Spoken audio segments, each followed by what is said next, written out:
재생에너지를 좀 지지하시는 분, 원전을 지지하시는 분, 뭐 가스를 지지하시는 분 다양한데 각자 보면은 이제 자기한테 유리한 얘기는 많이 하고 자신에게 이제 불리한 얘기는 안 합니다. 솔루션은 크게는 세 가지 정도. 첫 번째가 신규 원전을 짓는 것, 두 번째가 재생에너지로 공급하는 것, 세 번째가 가스 발전. 근본적인 생각은 모든 거를 최대한 활용해도 될까 말까 한 거 아닌가. 저는 이제 주로 경제학자들하고 얘기하잖아요. 놀랍게도 방금 전기공학자들이 하신 말씀하고 같습니다. 국가적 프로젝트를 성공시키려면 저희끼리 하는 얘기가 어떤 짓이든 해야지 라는 얘기가 진짜 있었습니다. 호남 반도체든 용인 반도체든 적기에 전력을 공급한다는 것은 보통 일이 아니에요. 할 수 있는 모든 수단을 다 동원해야 되고 뭐 재생에너지가 어떻다, 원전이 어떻다 서로 삿대질할 때가 아니라 자기 문제, 자기가 어떻게 할 것인지를 스스로 증명하는 게 되게 중요하지 않겠나. 경제의 관점에서 미래를 살펴보는 에코노믹스 시간입니다. 오늘은 정말 뜨거운 주제를 준비를 했습니다. 호남 반도체 클러스터와 둘러싼 전력망 문제에 대한 이야기를 좀 나눠보려고 하고요. 오늘 같이 이야기 나눠주실 분은 코르 에너지 인사이트의 권유진 대표님 나오셨고, 네, 안녕하세요. 서울과기대의 이상준 교수님, 네, 안녕하세요. 서울대 이규석 교수님 나오셨습니다. 네, 안녕하세요. 먼저 본인의 주특기가 뭐다 한번 소개를 좀, 이규석 교수님부터 본인의 주특기를 좀 소개해 주시죠. 네, 안녕하세요. 저는 서울대 전기정보공학부에서 그 전력계통을 가르치고 있는 이규섭이라고 하고요. 그리고 이게 프로는 처음 나왔는데 그 전력계통 이제 안정성이나 전력계통이 이제 가능한가 이런 거에 대해서 조금 대답을 드릴 수 있을 것 같습니다. 오늘 교수님 모시면서 좀 궁금했던 부분들이 뭐가 있었냐면은 호남반도체 얘기를 하니까 진짜 백가쟁명이 벌어졌어요. 모든 사람들이 한마디씩 하고 있는데 그런 상황에서 개별 기술 전문가가 있고 이거에 대한 운영에 대한 전문가가 또 따로 있잖아요. 근데 다 그 개별 기술 전문가들이 다 각자 얘기를 하다 보니까 이게 도대체 일단은 모든 사람들은 내게 제일 좋다고 얘기를 하니까 이런 부분들이 좀 헷갈려서 약간은 좀 이렇게 종합적인 면을 좀 보고 싶다. 그런 취지가 좀 있습니다. 이상준 교수님은 주특기가 어떤 것입니까? 주특기라고 하긴 그렇습니다만 저는 주로 기후변화 정책을 가르치고 있고요. 우리나라 온실가스 감축의 문제, 2050년 탄소 중립의 문제 이런 문제를 가르치고 있습니다만 저는 경제학자이기 때문에 탄소 중립에 가는 비용, 어떻게 국민들한테 고통을 전가하지 않는 가장 효율적인 방법 이런 것들에 대해서도 그리고 그러면 그게 전력 믹스라고 한다면 전기요금이 많이 오르지 않는 합리적인 전원 믹스 이런 데도 좀 고민하고 있다고 말씀드릴 수 있습니다. 그 권유재 대표님은 어떤 거를 주특기로 하실래요? 워낙 특기가 많으셔가지고. 네, 저는 이제 주로 요즘은 기업과 시장의 관점에서 지속 가능한 에너지 정책이란 무엇인가 집중적으로 연구하고 있습니다. 이상준 교수님도 주변 사람들하고 호남반도체 클러스터 얘기 많이 하시죠? 네, 많이 하죠. 요즘에 가장 핫한 와드 아니겠습니까? 네. 그러면은 저희는 다들 주변에 에너지와 경제학을 하는 학자들이니까 오늘 하는 얘기랑 비슷한 얘기가 계속 나오는 것 같습니다. 전력 공급 가능한가? 아니면 또 가능하다면 어떻게 하는 게 가장 좋은 방법일까? 그때 저는 두 개 키워드인 것 같아요. 일단 호남 반도체라는 게 앞으로 우리나라 먹거리를 창출하는 산업이니까 예. 하나는 전기 공급이 안정적으로 돼야 될 필요가 있겠고 또 하나는 속도전입니다. 빨리 우리가 2050년에 반도체 팹이 완성되는 건 전혀 의미가 없잖아요. 지금 수요가 있을 때 빨리 공급을 해서 세계 시장에서 우리나라 제품을 공급할 수 있는 능력을 빨리 갖추는 게 필요한데 그러면 전력 공급의 문제에서는 빠르고 안정적으로 공급할 수 있는 최적의 대안이 뭐냐, 가장 좋은 수단이 뭐냐 이런 것들을 저희끼리도 다양한 의견이 있습니다만 저희 동료들끼리 얘기하다 보면 그래도 좀 공통점이 있는 것 같아요. 오늘 딱 그 얘기를 드리면 어떨까 싶습니다. 알겠습니다. 개통 쪽 분들도 이 얘기 많이 하시죠? 네, 그 개통 쪽에서도 당연히 이 3대 메가 프로젝트가 굉장히 큰 화두고요. 사실 이게 3대 메가 프로젝트에 들어있는 반도체 팹부터 해서 AI 데이터 센터 이런 사실 부하가 사실은 이제 지금 우리나라 전체 전력 수요의 거의 몇십 %에 해당하는 이제 엄청난 양의 이제 신규 부하가 들어올 텐데 사실은 이제 이런 새로운 부하들이 들어오게 되면 사실 제일 골치 아픈 이제 곳이 이제 전력 개통이잖아요. 그래서 이제 이 전력 개통이 결국에는 어떻게 이제 나아가야 될까? 그리고 이제 또 아무래도 이게 3대 메가 프로젝트가 아직은 좀 이제 이 화두가 던져지고 좀 초반이다 보니까 좀 이렇게 한전이나 전력거래소나 이런 전력 개통 관련 이제 그 유관 기관에서는 좀 이렇게 막 준비를 하고 있는 것 같아요. 그래서 이제 이런 공식적인 그런 것들을 좀 마련하느라고 다들 이제 바쁘지 않나 이렇게 생각을 하고 있습니다. 저는 개통 쪽 되게 궁금했던 게 개통이 보통은 이렇게 수면 아래에 계시잖아요. 그냥 전기를 얼마나 만들 거 발전소를 만든다 이런 얘기를 하지 개통은 이제 알아서 좀 챙겨주셔야 되는 그런 건데 이게 워낙 큰 규모가 이게 빵 들어와 버리니까 와 이게 진짜 우리가 감당할 수 있는 건가 뭐 이런 고민들을 많이 하게 되는 것 같습니다. 권유재 대표님. 네. 이게 39.7 기가와트 3대 메가 프로젝트 원전 하나에 1기가라 치면 40개. 사실은 이제 40개 플러스 알파가 돼야 되는 게 발전소라는 거는 이제 메인터넌스도 하니까 네. 항상 돌아가는 건 아닙니다. 그래서 이 수요 대비 한 20% 더 해가지고 신규 수요가 발생하는 건데 사실은 이제 엄청난 규모고 예. 그다음에 근데 이 수요 중에 그럼 과연 진성은 뭐고 좀 이 소위 스페큘레이티브한 거 기대치가 들어간 건 뭐냐 사실 이걸 좀 구분을 해야 됩니다. 그래서 정확하게 이걸 구분을 해보면은 용인의 펩 10개 그게 15기가 15기가. 그 다음에 호남의 펩 4개 그게 6기가입니다. 그래서 네. 이제 21기가가 있는데 사실 원래 용인 이 펩 10개 15기가의 애초 계획의 타임라인에 보면은 완성은 2050년 이후입니다. 맞아요. 그래서 상당히 이제 긴 프로젝트인데 최근에 정부에서 반도체 호황이니까 땡겨서 2040년까지 해보자 혹은 더 빨리 하자 이런 얘기가 있죠. 하지만 일단 이 15기가는 10년 이상 시간이 있다. 당장 용인에서 이슈가 되는 건 뭐냐? 하이닉스에 지금 건설을 한참 하고 있고 곧 완성되는 펩 2개, 그다음에 이제 플러스 2개 더, 그다음에 삼성의 6개. 요것에 대한 계획이 필요한 거고요. 호남 펩은 이제 이거를 뭐 4개를 한꺼번에 지을지 2개 지을지 이건 아직 뭐 봐야 되겠지만 어쨌든 여기도 6기가 정도의 전력을 공급해야 됩니다. 그래서 이거는 제가 볼 때 어떤 명확한 계획, 그다음에 돈을 댈 회사의 어떤 준비, 그다음에 반도체 회사한테 반도체 사갈 회사들의 어떤 원성, 빨리 반도체 달라. 그렇죠. 이게 다 있는데 피지컬 AI하고 이제 데이터 센터, AI 데이터 센터는 좀 지켜봐야 됩니다. 피지컬 AI는 아직 이게 전기를 얼마나 소모할지는 계산 자체가 아직 안 된 상황입니다. 그래서 저는 이걸 39.7을 좀 나눠서 쉽게 일단 당장 필요한 것은 한 이 중에 3분의 1, 13,4기가를 어떻게 하면은 5년 안에 마련할 거냐. 그 다음에 이제 그 이후에는 좀 상황을 지켜봐도 된다. 근데 그럼 13,4기가가 뭐 쉬운 거냐? 절대 쉽지 않습니다. 네. 우리가 평소에 우리나라 전력 부하가 한 70기가 되는데 거기에 뭐 거의 5분의 1 넘는 양이니까 어마어마한 양입니다. 그러니까 이게 사실 전 이렇게 대표님 얘기가 참 저도 이제 산업 쪽 계속 보고 있잖아요. 보니까 이게 타임테이블이 다 다른 얘기를 이제 묶어놓고서 얘기를 하니까 싸움만 되는 거예요. 네. 이게 한 번에 뭐 40기가 어디서 구하냐 뭐 그런 얘기하면은 당장 쓰지도 않을 40기가를 뭐 지금 확보하는 게 뭔 의미가 있겠어. 그 이상준 교수님께 이걸 좀 여쭤보고 싶은데요. 이게 약간 이제 총론 같은 건데 네. 이게 40기가라는 프로젝트가 한 번에 뜬다라는 게 그 진짜 경제적 관점 아니면 에너지적 관점 어떤 뭐 시대적 관점 우리나라 국가 역사적 관점에서 이게 어떤 의미를 가진다고 봐야 될까요? 우리나라 전력 설비가 한 150기가 있다고 하거든요. 그러면은 40기가 계산하면 거의 3분의 1에 해당하는 양이죠. 이게 또 사실은 이게 그 전기가 항상 나오는 예를 들어서 원전이나 석탄 같은 설비는 그냥 1대1로 보셔도 대충 계산이 맞습니다만 재생에너지 같은 경우는 15%로 계산하니까 6 곱하기 6을 해야 돼요. 그렇죠. 이렇게 설비가 들어가야 되니까 예를 들면 태양광으로 계산해 보면 4 곱하기 6이잖아요. 240기가입니다. 그 다음에 원전으로 살면 한 40기 정도. 이런데 이거는 그냥 양만 맞춰본 거고 사실 실제 설비는 훨씬 많이 필요하다. 이렇게 볼 수 있으니까 사실 지금까지 존재했던 역사적 프로젝트다라고 볼 수 있는데요.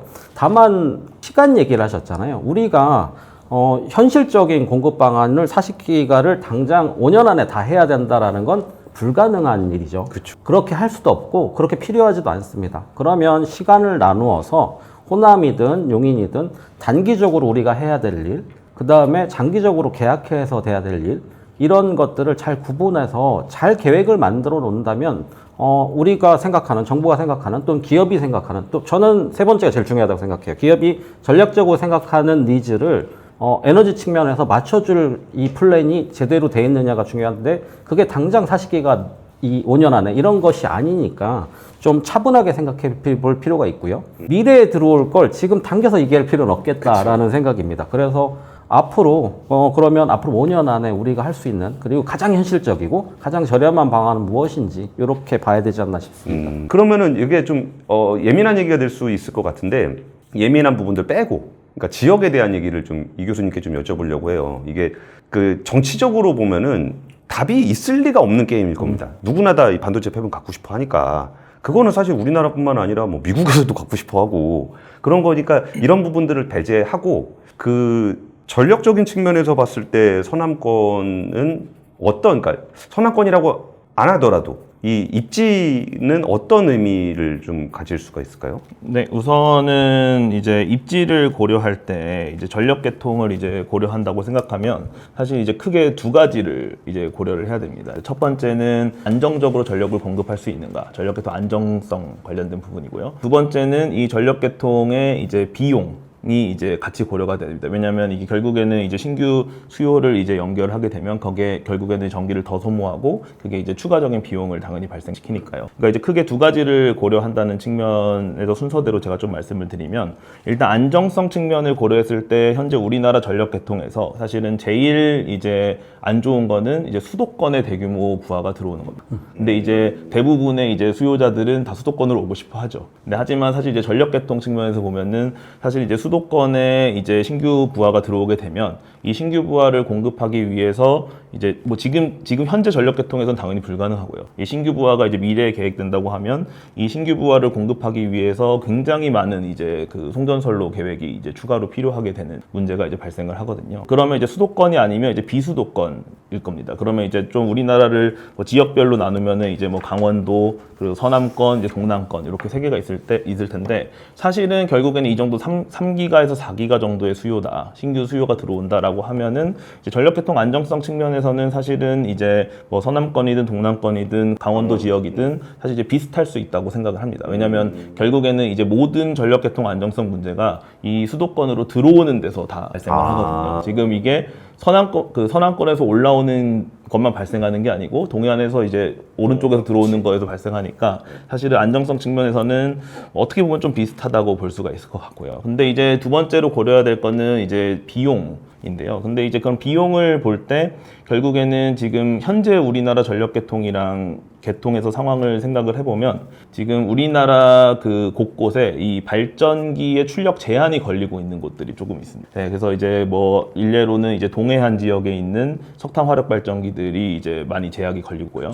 그리고 이제 아마 뉴스 같은 데서 많이 보셨겠지만 이제 서남권에 이제 재생에너지들 출력 제한이 걸리고 있고요. 그럼 이제 이런 거를 생각하면 결국에는 이제 만약에 단순하게 생각하면 출력 제한이 걸리는데 이제 수요가 들어가면 결국에는 이제 저렴하게 전기를 쓸 수 있는 게 맞습니다. 네, 왜냐하면 결국에는 들어온 만큼 출력 제한이 덜 걸릴 테니까요. 그런 걸 생각하면은 이제 서남권에 이제 이 정도 대규모 부하가 들어가는 거는 어쨌든 전력계통 안정성 측면에서는 이제 괜찮다라고 생각을 합니다. 딱 말씀이 딱 정리가 수도권으로 몰리는 문제는 그러니까 이제 부하가 걸리는 게 제일 큰 문제인 거고 나머지 지역은 이쪽 가는 게 문제니까 그 지역에 부하가 이제 생기면 거기서 뭐 남는 전기 있는 데들을 좀 더 효율적으로 돌릴 수 있으니까 그걸로는 차이가 없다.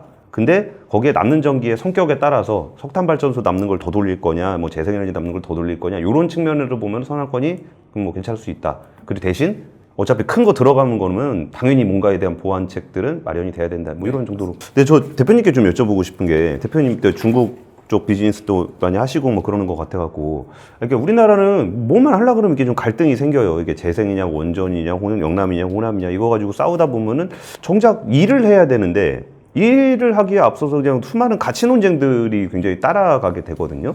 근데 이게 뭐 TSMC나 아니면 중국 기업들이나 여기도 분명히 전기를 쓸 때 이걸 뭐 아리백을 한 해 만에 재생에너지를 한 해 만에 이런 얘기를 할 건데 거기는 좀 분위기가 좀 어때요? 이런 에너지와 관련한 이 이슈가 생기면. 네, 이제 많은 분들이 이 아리백이라는 단어 때문에 참 많은 오해를 저는 쓸데없이 사고 있다고 생각합니다. 이 아리백이라는 그 기준 뭐 인증 이것은 이제 민간이 만든 것인데 CDP라는 곳에서 이제 만들었는데 이것은 쉽게 말하면은 1년 동안 내가 사용한 전기를 그에 매칭을 해서 재생에너지로 했다라고 증명을 하는 겁니다. 본질적인 개념. 그러니까 우리가 이제 뭐 마케팅 용어로 재생에너지로 돌아가는 공장입니다 난다고 해서 재생에너지 전기를 정말 가져와서 돌아가는 공장은 아니고요.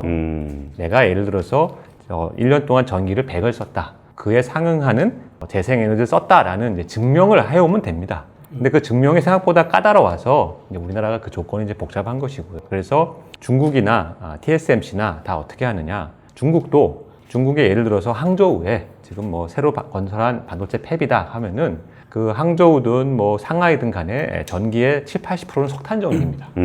그쪽에 화력 발전기에 많은. 그런데 일단은 내가 실제 쓰는 그 계통의 전기는 주로 석탄 전기인데 저 서부에 있는 어떤 재생에너지 발전소랑 계약을 맺고 거기서 나오는 인증서를 사오는 거예요. 근데 그 인증서가 굉장히 싸죠, 중국은. 재생에너지가 많으니까. TSMC도 이제 애플한테 약속을 했습니다. 우리가 2040년까지 우리가 사용하는, 대만에서 사용하는 전기를 100% 인증서를 준비하겠습니다. 근데 애플이 물어봐요. 어떻게 할래? 저희가 지금 해상풍력 단지를 많이 개발하고 있으니까 거기서 나오는 인증서를 가지고 저희가 하겠습니다. 그래서 같은 의미로 지금 한국에서 이 아리백을 가장 하고 싶어 하는 회사는 두 군데인데 그게 삼전하고 하이닉스예요. 그렇죠. 왜 그러냐? 정부가 재생에너지 발전소들한테 전기 사줄게 했던 제시하는 가격이 있고 삼전 하이닉스가 제시하는 가격이 있는데 삼전 하이닉스가 제시하는 가격이 더 비쌉니다. 그러니까 삼전 하이닉스가 재생에너지를 가장 원하고 있어요. 두 번째는 근데 이 아리백이라는 이 운동은 이제 2014년에 시작했는데 사실상 이 운동을 주창한 사람들이 이제는 다음 단계로 넘어가자 이러고 있어요. 이게 무슨 말이냐? 처음에는 재생에너지가 워낙 10몇 년 전만 해도 엄청 비쌌고 어려우니까 여러 가지 좀 느슨한 규정을 적용했습니다. 가장 그 느슨함의 핵심이 뭐냐? 1년 단위로 매칭을 시키는 거예요. 극단적으로 내가 공장을 나는 실제로는 내 주변에 석탄 발전소나 이런 게 많은 계통인데 석탄 전기나 화력 발전기를 쓰지만 저기 먼 곳에 있는 어떤 재생에너지 인증서 사오면 그만이었어요. 근데 이게 이제 세월이 지나면서 요즘은 어떤 비판이 나오느냐? 저 멀리에 있는 곳에는 이미 재생에너지 태양광이 너무 많아서 전기를 막 커테일을 많이 시키고 있고 여긴 여기대로 인증서가 있으니까 상관없다면서 계속 화력발전소를 추가로 하는 거예요. 그러면 결론적으로는 온실효과 저감 효과가 별로 없는 거예요. 그래서 이제 이미 한 3년 전부터 이런 비판이 나와서 미국에서부터 그렇네 하면서 최근에는 이제 SBTI라고 해서 Science Based Target Initiative라는 것을 UN 주도로 시작을 했어요. 여기서 이제 뭘 말하냐면 이 개념에 따르면 첫 번째, 당신이 재생에너지를 썼다고 주장하려면 그 전기는 반드시 새로 지은 발전소 거를 갖고 와라. 추가성의 원리라고 합니다. 두 번째는 온실가스를 줄이는데 재생에너지면 어떻고 원자력이면 어떻고 뭐면 어떻느냐. 다 상관없다. 그래서 SBTI에 대해서는 재생에너지든 원전이든 다른 무탄소든 아무 상관없어요. 그리고 마지막 중요한 게 시간 단위 매칭이에요. 밤 12시에 너가 전기 썼어? 그럼 밤 12시에 발전한 인증서 갖고 와 이거예요. 연간이 아니고. 좀 아리백 성격이 틀린데 우리는 기왕에 준비할 거 SBTI로 준비를 해야 돼요. 왜냐하면 SBTI 무브먼트를 주도한 데가 어디냐? 구글이에요. 그래요? 구글이 이미 6년 전에 아리백 달성을 하고 아리백 달성을 했는데 우리의 데이터 센터 중에 저기 동남아에 있는 데이터 센터는 이거 아리백이 안 되네. 거기는 여건이 다르네. 그러면 이 한 단계 더 나가서 더 실제로 온실가스 저감을 할 수 있는 운동을 하자 해서 이게 나온 거예요. 이게 아리백이 아니라 SBTI를 해야 된다라는 얘기가 마치 그리고 아까 재생에너지의 한계의 간헐성 문제가 있다라는 얘기를 하다 보니까 마치 재생에너지가 안 중요한 것 같은 뉘앙스로 흘러가는 느낌이 좀 있어요. 그러니까 이게 24시간 못 맞추고 7시간 못 맞춘다, 이거 아리백이 넘어가서 이제 아리백 안 한다 이렇게 얘기하니까 근데 이거의 전제 조건은 그러니까 재생에너지만으로 할 수 없다는 얘기인 거잖아요. 그러니까 재생에너지만 해서는 안 된다. 플러스 알파로 해야 된다라는 거니까 재생에너지를 많이 깔아야 되는 거잖아요. 그러니까 저는 현실론에서는 우리가 좋으나 싫으나 재생에너지를 늘릴 수밖에 없어요. 우리가 수출을 많이 하고 반도체 수출하고 이 반도체가 첨단 산업 제품에 들어가고 제품을 쓰지 않는 IT 기업에 들어가는데 그들은 사실 이제 이미지가 중요하단 말입니다. 그러니까 그런 입장에서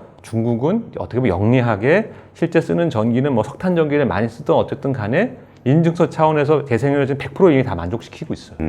중국, 또 말레이시아 이런 데 다 만족을 시키고 현실적으로 우리나라, 대만, 일본만 만족을 못 시켜요. 글로벌하게 보면. 그러니까 이제 이게 우리 일본, 대만한테는 참 괴로운 문제인데 어떤 분은 또 이런 얘기 하세요. 아니 반도체가 너무 잘 나가는데 까지 애플에 안 팔면 그만이지. 이거는 정말 철 모르는 소리인 게 왜 그러냐면 이 경기는 업다운이 있어요. 근데 애플이 왜 중요한 고객이고 엔비디아가 왜 중요한 고객이냐. 이들은 안정적인 양을 깔아주거든요. 그렇죠. 그래서 TSMC가 본인들이 정말로 어떻게 보면 갑일 수 있는데도 애플한테는 무조건 최대한 다 맞춰주는 거예요. 그래서 재생에너지도 열심히 해야 된다. 하지만 그렇다고 재생에너지만으로 모든 문제를 해결할 수는 없다. 그것을 이제 균형 있게 저는 봐야 된다 봅니다. 그러니까 재생에너지는 안 된다라는 쪽이 있는데 여기 계신 분들한테 그거는 아예 보기에 없어. 그러니까 오히려 이쪽에서 재생에너지로만 하겠다라는 분들이 있으니까 여기에 대한 균형점 차원에서 좀 더 다양한 거를 써야 된다고 하시는 것 같은데 그 호남에 만약에 반도체 클러스터가 되면은 거기에 뭐 재생에너지가 많고 막 그렇다고 하는데 부하가 그러니까 공장이 생기면 개통이 더 안정화된다는 얘기가 있던데 그거는 무슨 의미인 거예요? 이게 기본적으로 뭐 그 호남에 재생에너지가 많으니까 안정화된다는 논리는 이제 그 1차원적으로는 이런 논리적으로 적용이 되겠죠. 일단 호남에서 지금 재생에너지가 이제 과잉되니까 지금 이제 출력 제한들을 이제 걸고 있잖아요. 결국에는 이제 출력 제한을 거는 이유가 이제 그 전력계통 안정도 때문에 이제 출력 제한을 걸고 있으니까 거기에 이제 수요가 늘어나면 출력 제한이 줄어들 테니까 안정화가 되겠다. 이런 이제 1차원적인 이제 방향인 것 같고요. 근데 그렇다고 해서 그냥 이제 실질적으로 이게 대규모 수요가 들어간다고 해서 정말 안정화가 되냐? 이렇게 얘기하기는 사실은 이제 쉽지는 않은 것 같습니다. 왜냐면 이제 굉장히 따져봐야 될 게 많거든요. 왜냐면 이게 전력계통 안정도라는 게 한 가지 안정도만 있는 게 아니고 이제 딱 수급이 맞는다고 항상 안정한 것도 아니기 때문에 사실은 그게 수요가 들어간다고 해서 안정적이냐 불안정적이냐 아니면 조금 더 따져볼 필요는 사실 있는 것 같습니다. 결국에는 이 3대 메가 프로젝트, 그러니까 우리나라의 산업 발전을 위해서 이 대규모 수요를 이제 유치할 거다. 라는 이제 1번 목표가 있을 거고요. 예. 그리고 이제 우리나라의 이제 그 에너지 전환, RE100 해서 이제 재생에너지 보급 목표를 늘리겠다는 이제 두 번째 목표가 이제 있을 텐데, 결국에는 이 1번과 2번 목표를 이제 아무런 비용 없이 그냥 할 수 있다. 라고 하면 사실은 거짓말이라고 생각을 물론이죠. 하거든요. 예. 그렇기 때문에 사실은 저희가 결국에는 이게 1, 2번을 사실 동시에 하다가는 아무것도 못할 가능성이 있잖아요. 결국에는 이제 사회적으로도 그리고 이제 정부에서도 뭔가 이제 좀 어떤 우선순위를 좀 정할 필요가 있지 않을까. 오히려 제 주변에는 재생에너지 안 된다 하면 안 된다 하지 말자라고 얘기하는 사람이 훨씬 많거든요. 2040년에 최적의 발전 믹스가 뭐냐라는 것을 지금 정부가 열심히 이제 계획을 하고 있고요. 저도 이제 뭐 개인적으로 이제 모델링을 막 돌리고 있습니다. 연구를 하고 있는데 이걸 어떤 경우를 돌려봐도 앞으로 우리가 새로 지을 발전기에 적어도 50%는 재생에너지를 하는 게 좋습니다. 그게 가장 경제적이에요. 50%면 엄청 높네요. 엄청 높아요. 그러니까 간단하게 얘기하면은 2030년까지 현재 재생에너지가 한 37기가인데요. 100기가로 늘리고 2040년까지는 이제 보통 제가 여러 가지 시나리오를 분석하고 있는데 예를 들어서 2040년까지는 250기가를 하자. 뭐 200기가를 하자. 150기가를 하자. 해서 이제 연구를 해보면 놀랍게도 많이 깔면 깔수록 전기요금이 안정적이 됩니다. 왜 그러느냐? 재생에너지 설비 원가가 그만큼 빨리 떨어지기 때문에, 그리고 ESS 가격이 빨리 떨어지기 때문에. 그런데 다다익선인데 어떤 선을 넘어가면 그때부터 효과가 없어져요. 재생에너지를 아무리 늘려도 비용 감축 효과가 없어져요. 왜냐? 전기를 다 버려야 되기 때문에. 너무 많이 재생에너지를 깔면. 그래서 그 선이 있는데 하나 분명한 거는 지금같이 1년에 뭐 3기가, 4기가 까는 걸로는 오히려 효과가 없거나 다른 비용이 높아집니다. 그럼 다른 비용이 왜 높아지느냐? LNG. 지금 중동 전쟁 때문에 가격이 또 뛰고 있거든요. 네. 그래서 LNG 수입 비용, 그 다음에 여러 가지 화석연료에 대한 국제적인 어떤 비용 부과 문제, 탄소세 이런 것들을 감안하면은 화석연료를 줄이고 재생에너지로 대처하는 것이 장기적으로는 압도적으로 경제적이에요. 그건 분명해요. 근데 그러면 이게 시나리오를 한번 생각해 보면은 네. 이게 대충 이제 뭐 2033년까지 용인 클러스터 1을 마무리를 하겠다. 뭐 이렇게 SK 하이닉스 발표를 했고 40년까지 삼성이 마무리하겠다. 그리고 이거랑 동시에 호남 클러스터 진행하겠다. 그러면은 이거를 우리가 구체적으로 이게 방법이다까지 답을 찾을 수는 없겠지만 가상적으로 시나리오를 한번 써보면 어떻게 발전량을 좀 늘리긴 늘려야 되고 개통도 좀 보강을 좀 해야 되잖아요. 네. 그러면은 그 발전량 얘기부터 좀 해보죠. 이게 우리가 전기를 얼만큼 어떤 방식으로 늘릴 수 있을까? 뭐 생각해 보면은 저 한비던전 같은 거는 그 전에 안 되긴 하지만 미래를 대비해서 뭐 신규로 지을 수도 있고 뭐 이런 것들, 그리고 재생에너지는 뭐 어느 정도를 만들면 좋을 것 같고 뭐 이런 얘기를 좀 한번 해보시면 어떨까요? 그리고 이제 3대 메가 프로젝트에 한정해서 특히 이제 서남권의 반도체 공장을 생각해서 이제 얘기를 하면 결국에는 이제 서남권 부하를 공급하기 위한 발전원은 이제 서남권 쪽에 들어오게 될 거고요. 그러니까 물론 이제 다른 데 들어와도 이제 가능하긴 하겠지만, 그러면 이제 말씀하신 것처럼 이제 그 솔루션은 그 크게는 세 가지 정도로 나눌 수 있을 것 같아요. 첫 번째가 말씀하신 이제 신규 원전을 짓는 것, 그리고 이제 두 번째가 이제 재생에너지로 공급하는 것, 그리고 이제 세 번째가 사실은 이제 어떤 탄소 배출의 이제 리스크는 있지만 이제 그 가스 발전을 이용해서 공급하는 거, 뭐 이제 뭐 그 열병합이라든지 아니면 그냥 LNG 터빈이라든지 하는 이제 그 세 가지 방법이 이제 있을 것 같은데, 저는 이제 근본적인 이제 그 생각은 모든 거를 최대한 활용해도 될까 말까 한 거 아닌가. 네, 왜냐하면 이게 결국에는 저희가 이제 그 전력망 입장에서 보면 결국 이제 신규 수요가 들어갈 때 전력망 보강을 해야 될 거거든요. 그러면 이제 전력망 보강은 이제 크게 두 가지로 좀 나눠서 생각할 수가 있는데, 첫 번째는 이제 그 어떤 그 도를 건너가는, 이제 지역에서 지역을 건너가는 이제 장거리 송전선로가 있을 거예요. 근데 이제 그게 다행히 그게 이제 수도권에 들어오게 되면 그런 선로들이 많이 필요할 텐데, 이제 서남권은 그렇지는 않을 거라고 이제 예상이 되고요. 그리고 이제 이미 저희가 계획하고 건설하고 있는 것들도 많이 있고요. 그러면 이제 두 번째는 그 이제 서남권이라고 하더라도 어찌됐든 이게 그 원전이 그 반도체 공장 바로 옆에 있는 게 아니잖아요. 그럼 이제 결국에는 이제 거기에 광주 시내에 반도체 공장이 있다고 하더라도 결국에는 이제 전남의 바깥 외곽 쪽에 있는 발전원들을 이제 끌고 오는 선로들이 필요할 건데, 사실 그것도 만만치 않습니다. 왜냐면 그거는 이제 뭐 서남권이든 어디든 다 지어져야 되는데, 이제 그거를 회피할 수 있는 방법은 딱 하나예요.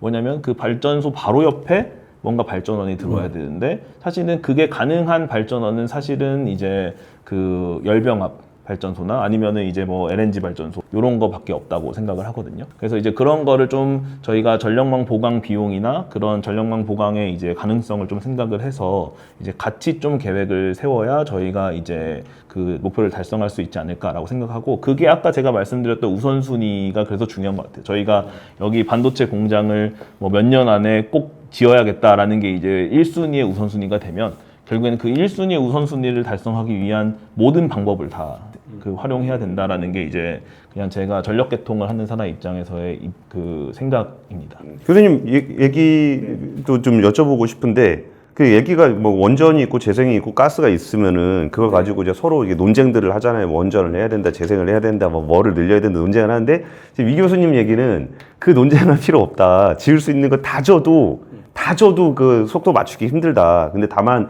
개통의 안정성을 좀 위해서는 그 가까운 데 가스를 넣는 게 개통 안정에 좀 도움이 될 거다라는 말씀이셨던 것 같은데, 이 교수님 보시기에도 이거 다 해야 되는 거예요? 비중의 문제가 아니라? 저는 이제 주로 경제학자들하고 얘기하잖아요. 놀랍게도 방금 전기공학자들이 하신 말씀하고 저희들이 얘기하는 거하고 놀랍게 같습니다. 그래요? 일단은 가장 놀랍게 같은 점을 말씀드리면 뭐냐면은 경제학자들이 호남 3대 메가 클러스터, 뭐 서남권 프로젝트 어떻게 하면은 성공할 수 있을까 한다면 에너지 공급, 전력 공급에서 어떤 것이든 한다가 솔루션일 것이다 라는 얘기가 저희도 있어요. 지금은 이 프로젝트, 국가적 프로젝트를 성공시키려면 그냥 좀 저희끼리 그 구어체로 하는 얘기가 어떤 짓이든 해야지 라는 얘기가 진짜 있었습니다. 근데 이거를 조금 더 구분해 보자면 근데 되게 다 비슷한 답이에요. 어떠냐면 비교적 초중기에 전력 개통을 새로 짓는다든지 아니면은 신규 원전이 들어온다는 게 초기에 할 수 없는 일입니다. 그렇죠. 그러면 초기에 있는 솔루션은 재생에너지 지금 열심히 하는 거, 이거를 스피드업을 하고 ESS를 확충하는 게 하나 필요할 겁니다. 초기에 할 수 있는 거. 그 다음에 근데 이걸로는 다 되지 않으므로 전력 공급의 안정성이라든지 개통의 또 초과적인 수요를 줄일 수 있는 방법은, 초기에 있는 방법은 가스 발전밖에 없습니다. 가스 발전밖에 없고, 가스 발전은 크게 세분화해 보면 이렇게 있을 수가 있습니다. 가스 열병합 발전을 산업단지 내에 온사이트로 입지시키는 방법, 그 다음에 한편으로 연료전지가 있습니다. 수소 연료전지를 활용하는 방법. 그래서 연료전지가 또 일부 기능하는 건 외국의 데이터 센터에도 솔루션이 있어요. 뭐냐면 비교적 가장 빨리 지을 수 있는 발전원이다 라는 특징이 있고, 열병합 발전은 저는 가치가 있는 거는 실제 온실가스를 배출하는 발전원입니다만 실제 산단을 고려하면 온실가스를 덜 배출하는 수단입니다. 왜 그러냐면 산단이 생기면 우린 전기 공급 얘기만 지금 했잖아요. 근데 실제로는 산단에는 열이 필요합니다. 열이 그렇죠. 필요하고 열 공급을 그냥 보일러로 하는 것보다 열병합 발전으로 하는 게 전기와 열을 동시에 생산하기 때문에 훨씬 효율이 높기 때문에 온실가스를 줄일 수 있는 수단이 되는 거예요. 그러니까 온실가스를 배출은 반도체 산단을 건설하지 않는 것보다는 더 배출한다면 그 중에서 덜 배출하는 수단을 찾아야 된다면 열병합이 솔루션이 되는 겁니다. 이게 되는 게 초기, 중기라고 할 수 있고 그 다음에 뒤에 들어올 것들은 국가적으로 계획을 세워야 되는 거예요. 그 계획을 세우는 거는 당연히 전력 개통을 보강해야 되는 거, 재생에너지와 ESS를 계속 계획대로 열심히 하는 것, 그 다음에 신규 원전을 넣는 것. 이거는 그 뒤에 계획을 세워놓는 것. 그게 아마도 12차 전기본에 반영되는 것. 이렇게 계획을 세워놓는다면 그래도 여러 가지 모든 걸 다 해야 되지만 이렇게 단계를 잘 쌓아놓는다면 성공할 수 있는 초석이 되지 않나 이렇게 생각이 되는 거죠. 말씀 들어보니까 이게 싸울 의미가 없는 주제네요. 어떠세요? 이제 좀 뭐 약간 예민한 얘기를 좀 드려야 되는데 소위 재생에너지를 좀 지지하시는 원전을 지지하시는 분, 뭐 가스를 지지하시는 분 다양한데 각자 보면은 이제 자기한테 유리한 얘기는 많이 하고 자신에게 이제 불리한 얘기는 안 합니다. 근데 이게 이제 증폭이 돼가지고 이거 한꺼번에 듣는 사람은 이제 뭐가 뭔지 모르는 맞아요. 상황이 돼서 뭐가 뭔지 모르는 사람. 그걸 좀 정리해서 드리면은 호남 반도체든 용인 반도체든 그 적기에 전력을 공급한다라는 거는 보통 일이 아니에요. 할 수 있는 모든 수단을 다 동원해야 되고 그 과정에서 우리는 이제 상당히 도전적인 과제를 많이 해결을 해야 됩니다. 첫 번째는 3, 4, 5kV 규모의 대규모 변전소를 호남에도 여러 개 지어야 됩니다. 근데 이 변전소가 들어오는 것을 환영하는 지자체는 아무도 없어요. 그럼 벌써부터 지금 호남에서 얘기가 되고 있는 게 광주 안에서도 변전소가 들어오는 지역과 이 공장 들어오는 지역은 나는 싫어 이러고 있어요. 사실은 그건 본인들 입장에서는 이제 싫은 거죠. 그럼 그걸 어떻게 이익과 어떤 그런 피해와 비용을 잘 균형을 맞춰가지고 합의할 것이냐, 이게 굉장히 중요하고, 두 번째는 호남에 반도체 산단에 들어오더라도 개통이 깔려야 됩니다. 개통의 양이 줄어든다는 것 뿐이지, 예를 들어서 원전에서 광주까지 3, 4, 5를 신설하든지, 지금 가스발전소가 새로 만들어지고 있는 여수, 광양에서 광주를 신설한다든지, 이런 이제 추가적인 노선을, 송전선을 건설해야 되는데, 그거 지나간 또 지자체는 벌써부터 또 싫겠죠. 반도체 공장 오는 건 좋은데 나는 그건 싫어. 당연히 그럴 수 있어요. 그럼 그거를 이제 잘 합의를 해야 되는 거죠. 그다음에 이제 반도체 산단 바로 옆에 LNG 열병함을 짓는다. 이것은 이제 10년을 보면 좋아요. 필요해요. 문제는 그 다음입니다. 무슨 말이냐? 개통이 보강되고 재생에너지가 늘고 뭐 새로 이제 우리가 계획한 원전들이 들어섰다고 치면 LNG 열병합은 애물단지가 됩니다. 왜냐하면 더 싼 전기, 더 클린한 전기가 나오잖아요. 그러면 이제 그 열병합들은 경쟁력을 급속하게 상실하게 됩니다. 그럼 그때 가서 그 열병합이든 LNG 발전소를 어떻게 할 거냐. 그 사례가 이미 10년 전, 15년 전에 지었던 수도권 LNG 발전소를 다 겪고 있어요. 얘네가 경쟁력이 밀리고, 그 다음에 뭐 세계적으로 탄소 비용이 부과되니까 경쟁력을 점점 잃어가지고 지금 어떤 상황이냐면 스탠바이 비용만 받고 있거든요. 그럼 나중에 가면은 이제 소위 호남에 추가할 LNG 발전소들이 길게 봐야 20년 지나면 이제 새로운 용도를 찾아야 되는데, 지금 그것까지 우리가 고려해가지고 어떤 비용을 다 지불할 것이냐.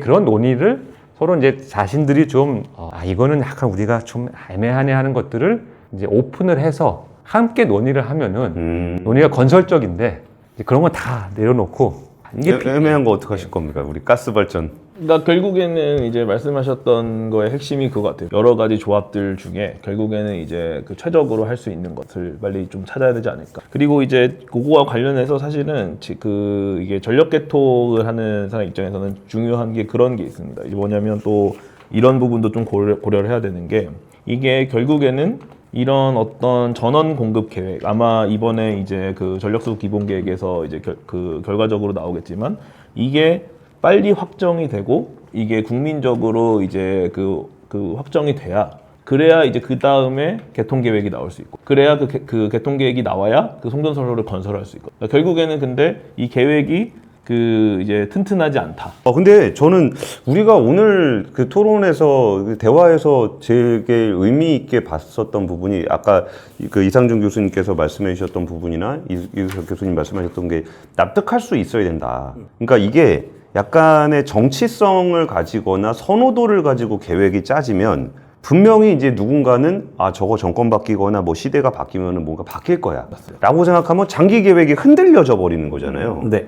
그러니까 이거를 누가 봐도 납득할 수 있는 안을 가지고 만들어야 되는 거고, 그거는 우리가 뭐 재생에너지냐 뭐 원전이냐 이런 걸 가지고 싸울 문제가 아닌 거인 것 같고 그게 제일 중요할 것 같습니다. 네, 그리고서 저희가 또 들었던 생각은 와 이게 그러니까 지금 뭐 재생에너지가 어떻다 원전이 어떻다 서로 삿대질할 때가 아니라 자기 문제 자기가 어떻게 할 것인지를 스스로 증명하는 게 되게 중요하지 않겠나. 그렇습니다. 그러니까 원전에서도 원전업계도 재생에너지는 해 떨어지면 안 돼요 그게 아니라 자기들이 안고 있는 뭐 사용 후 해결료의 문제라든지 이런 거 아니면 주민 수용성의 문제를 어떻게 해결할지를 자기들이 얘기해야 되는 거고. 그래서 이제 소위 이제 숙제를 하자. 저는 보통 이렇게 말씀드리는데 숙제가 대표적인 게 몇 가지가 있는데 재생에너지 업계의 가장 큰 숙제는 뭐냐면은 기후부 자료에도 이미 명시가 되어 있는데 기후부는 분명히 적어놨어요. 2030년 기준으로 재생에너지 입찰 단가 태양광 100원 이렇게 적어놓으면 그러니까 이제 중요한 게 뭐냐면 재생에너지의 숙제는 뭐냐 국산 기자재를 쓰면서 어떻게 100원을 맞출 거냐 여기에 대해서 지금 고민을 해야 되는 거예요. 그 숙제가 있는 거고 예, 원전 쪽의 숙제는 아까 말씀드린 수명 연장을 하려면은 사용 후 해결료의 문제 처리를 해야 되고 필요하면 이제 건식 저장을 해야 되는데 그걸 어떻게 주민 동의를 받을 거냐. 주민 동의를 받으려고 뛰는 사람은 뛰는 사람들이 있고 앞에서 얘기하는 사람 따로 있으면 안 되잖아요. 그러니까 주민들이 걱정하는 이유가 있기 때문에 그걸 대화를 통해서 노력을 해야 되는 거고 가스 쪽은 무슨 숙제를 해결해야 되느냐. 국제 유가에 따라서 가스 가격이 막 천정부지입니다. 근데 지금 돌아가는 상황은 이거 가스로 만든 전기는 뭐 25원, 30원 될 판이에요. 그러면은 그걸 어떻게 낮출 거냐. 해외에서 뭐 자주 개발을 하든지 무슨 우리가 LNG 전문 회사를 잘 해가지고 뭐 낮추든지 해서 각자의 숙제를 충분히 해서 이제 들고 나오면 훨씬 더 이제 좀 생산적인 토의가 되는데 많은 경우에 이게 어떻게 보면 내가 잘 이 정권에서 기회를 얻어가지고 좀 호의적인 보조금을 받아서 이렇게 하는 것은 국가적으로 좋지 않다. 그럼 우리 개통 쪽에도 숙제를 본다면 여기도 이게 개통 만드는데도 시간이 되게 오래 걸리잖아요. 뭐 송전만 마른다는데 10년 걸린다고 막 그러면 10년이 미니멈입니다. 미니멈. 네네. 그러면 그 호남 클러스터 문신학 산업부 차관님이 2031년 반도체 생산 목표한다 그러는데 5년밖에 안 남았거든요. 그러면 개통 만들 수 있어요?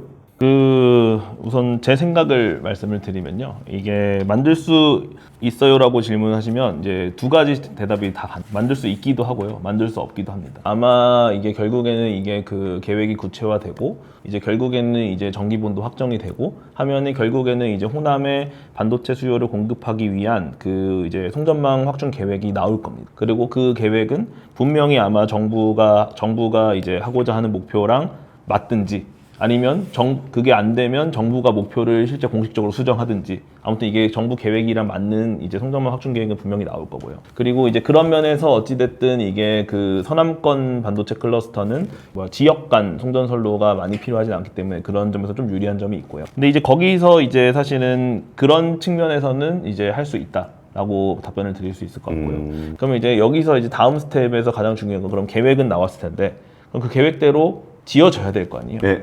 그거 할 수 있냐? 라고 하면 사실 그거가 훨씬 어렵거든요. 그러니까 예를 들어서 저희가 보통 이제 그 345kV 송전선로를 이제 그 건설을 하는데 이 표준 공기가 이제 9년입니다. 재작년에 그 북당진에서 신탕정으로 이어지는 이제 그 충청도의 345kV 송전선로가 완공이 됐거든요. 예. 그게 이제 굉장히 그 뉴스에도 많이 나오고 유명했는데 왜 그러냐면 21년 걸렸습니다. 그러니까 표준 공기가 9년인데 딜레이가 12년, 13년이 걸린 거죠. 그러니까 결국에는 그러면은 이제 핵심은 제가 생각했을 때는 이겁니다. 이게 아까 이제 그 발전원 얘기랑 이제 이어져서 결국에는 이제 계획은 나올 거고 만약에 우리가 이게 그 반도체 그 팹을 이제 도입하는 게 우리의 아주 중요한 목표다라고 하면 이거를 할 수 있게 하는 방법을 만드는 게 결국엔 중요할 것 같고 근데 그게 그냥 지금 그냥 계획이 나왔으니까 한전이 알아서 잘 건설해줘 이렇게 하는 거는 저는 거의 불가능하다고 보고요. 예, 그러면 이제 그걸 가능하도록 하는 이제 여러 가지 이제 그 대안들을 좀 논의할 필요가 있을 것 같아요. 그러니까 계획을 짜는 거는 31년에 웨이퍼하우스를 할 수 있을 정도의 계획을 세울 수는 있을 것 같다는 거죠. 도 내에서니까. 네. 근데 이제 실행 단계에서 생겨나는 병목들을 어떻게 해결할 것인지가 오히려 좀 네. 과제가 될 거다. 이상준 교수님, 이게 지금 우선순위도 우선순위긴 하지만 우리가 온실가스 감축 목표 NDC 이거를 어떻게 바라볼까에서 제가 듣기로는 좀 약간 갈리긴 하는 것 같아요. 이게 그 아무래도 이게 발전을 더 해야 되니까 전기를 더 많이 써야 되니까 온실가스가 좀 늘어날 거다라고 생각하시는 분들도 있고, 어차피 짓는 거 재생에너지 많이 지으니까 좀 덜 할 수도 있다, 뭐 이런 얘기 하시는 분들도 있는데 좀 어떻게 좀 보세요? 순환 클러스터? 사실 온실가스 국가 전체로 온실가스 배출량을 보잖아요. 그러면 경제 성장이 있으면 배출량이 늘어나는 겁니다. 아직까지 이 고리를 완전하게, 우리나라도 이게 탈동조화라고 하는데 많이 그 연결 고리가 약해지긴 했습니다만 어떤 나라도 완전하게 끊어내고 있지 못한 요소예요. 그렇다면 우리나라가 반도체가 지금 새로 들어와서 경제 성장률이 올랐다고 하잖아요. 네. 그러면은 온실가스 배출은 증가의 요인인 겁니다. 네. 그래서 NDC 달성에는 좀 더 어려워진 거라고 해석할 수 있어요. 실제로는 그러면 온실가스 감축 목표를 지키기 위해서 반도체를 하지 말자라고 할 수는 없잖아요, 지금. 예. 그러면 이 어려움에도 불구하고 어떻게 관리할 것인지 좀 유연성을 갖는 게 저는 필요하다고 생각해요. 지켜야 되니까 반도체를 안 짓자라는 건 솔루션이 아니라면 기왕 경제 성장률이 올라가서 온실가스 배출량이 증가 요인이 있고, 그렇다면 최대한 어떻게 적게 할 것인지라는 거는 고민해야 될 문제인 거지, 그렇다고 무조건 전에 온실가스 배출량을 맞춰라라는 건 솔루션이 또 되지 못하죠. 그런 이 기름 안 먹고 가는 차 한번 만들어 볼래? 라는 이런 솔루션 만들 수는 없잖아요. 그래서 저는 여기서 키워드는 그냥 유연성인 것 같아요. 조금 감축 목표를 지켜야 되는 목표이나 이거를 유연하게 보면서 좀 또 시간이 또 앞으로 지나가면 솔루션이 항상 나오는 거거든요.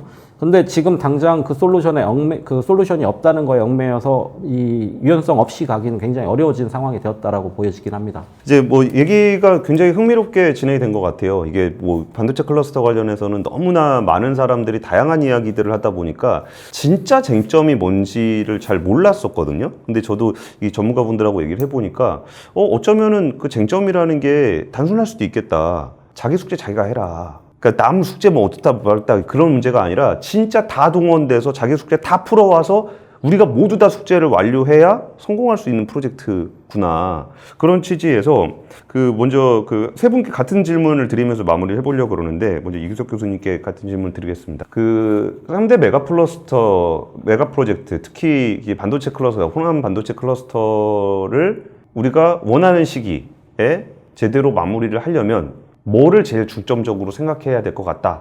요 부분들을 이제 각자 생각하시는 거 하나씩 하면서 마무리하겠습니다. 3대 메가 프로젝트 얘기를 하면서 전력 개통 얘기를 계속하는 게 사실 굉장히 긍정적인 시그널이라고 생각을 합니다. 그렇기 때문에 저희는 전력 개통 계획을 잘 수립을 해야 될 것 같고요.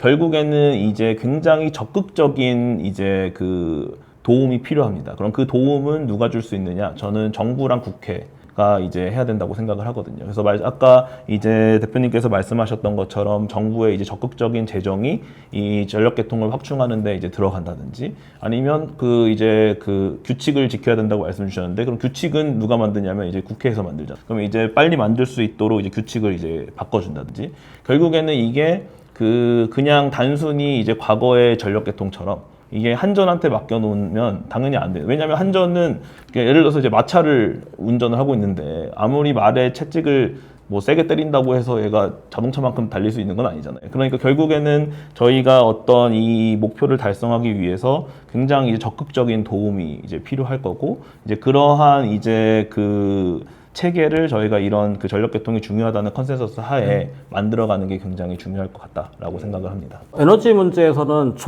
이 초반에 말씀드린 말씀을 반복하는 게 좋을 것 같습니다. 안정적으로 속도감 있게 공급하는 솔루션이 굉장히 중요하다라고 말씀드릴 수 있을 것 같은데, 지금 다들 말씀 나눴던 것처럼 단기 솔루션을 분명하게 보여주는 게 굉장히 좋은 초석이 될 거다라고 말씀드리면서, 근데 이게 다 다른 부분하고 연결돼 있어요. 수용성 부분도 이 호남의 뭐 농업 부분이라든지 아니면 다른 또 토지 이용 부분이라든지, 재생에너지도 마찬가지예요. 재생에너지 토지가 재생에너지만 할 수 있는 게 아니라 다른 것도 할 수 있습니다. 분명히 갈등이 생기고, 이런 다른 부분과 연결된 문제도 좀 종합적으로 볼 수 있고, 지역 균형 발전도 마찬가지죠. 균형 발전의 문제에서도 균형 발전이 공장만 간다고 균형 발전이 해결되지 않는 것처럼 종합적으로 초기에 초석을 잘랐으면 좋겠다라는 말씀, 그리고 그게 속도감 있게 기업이 좀 체감할 수 있게 진행되면 좋겠다라고 말씀드리면 좋겠습니다. 이제 중요한 얘기 다 해주셨기 때문에 저는 좀 약간 재밌는 표현을 드리자면은, 첫 번째는 막걸리 결사대 1000명을 확보해야 된다. 막걸리 결사대요? 네, 이게 무슨 뜻이냐? 응. 제가 이제 호남에서 이런 사업을 하면서 주민 수용성 확보하려면 가서 같이 막걸리를 마시는 게 효과적입니다. 근데 이 막걸리 결사대는 무슨 의미냐? 그 지역의 주민들 대부분 이제 노인들이세요.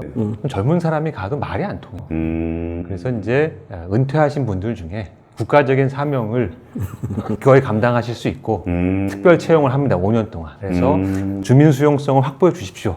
막걸리는 얼마든지 드실 수 있게 우리가 지원하겠습니다. 그래서 이분 1000명을 모아가지고 이거를 호남 쪽 전역에 이분들을 파견을 해야 됩니다. 농담이 아니고 이렇게 적극적으로 제도를 운영을 해도 될까 말까 해요. 네, 이건 약간 이제 반농담인데 결국 한전이 상황이 좋아져야 됩니다. 한전 부채 지금 200조인데 부채 200조인 회사한테 너 지금 국가적으로 중요한 과제니까 이거 해라 라고 하는 것은 사실 굉장히 어렵죠. 한전 증자를 해서 그 돈으로 부채를 좀 탕감을 하고 한전에 떨어진 사기를 올려줘야 되고요. 그 다음에는 변전소와 개통을 이 중앙에서 찍어가지고 여기다 할 거다라고 하면은 반발만 삽니다. 반대로 파격적인 혜택을 줄 테니 공모를 차라리 우리 지역에 변전소 유치하겠습니다. 철탑 유치하겠습니다. 파격적으로 우리가 지원을 받고 싶습니다라고 해서 역발상으로 공모를 해야 된다. 그 다음에 마지막으로는 이 모든 것을 하더라도 전국 차원에서의 유연성 설비는 보강을 빨리 해야 됩니다. 그래서 우리가 진짜 이 짧은 시간 안에 이거를 완료를 시키려면은 괜한 논쟁들 하는 것보다는 우리 앞에 있는 과제들을 빨리빨리 구체화하고 그거를 좀 풀어가는 과정들을 가는 게 필요하지 않을까 싶습니다. 오늘 에코노믹스 3부에서는 그 호남 반도체 클러스터와 관련한 에너지 문제에 대한 이야기를 좀 나눠봤는데요. 저는 어쩌면 이번 프로젝트가 단순히 그냥 반도체 공장을 짓는 것의 문제가 아니라 우리 사회가 가지고 있는 그 에너지와 관련한 수많은 이슈들을 어떻게 풀어갈 것인지에 대한 어마어마한 동력을 통해서 솔루션을 한 번씩 찾아볼 수 있는 그런 계기가 될 수 있었던 것 같습니다. 오늘 뭐 이야기 너무 즐겁게 잘 들었습니다. 감사합니다. 네, 감사합니다.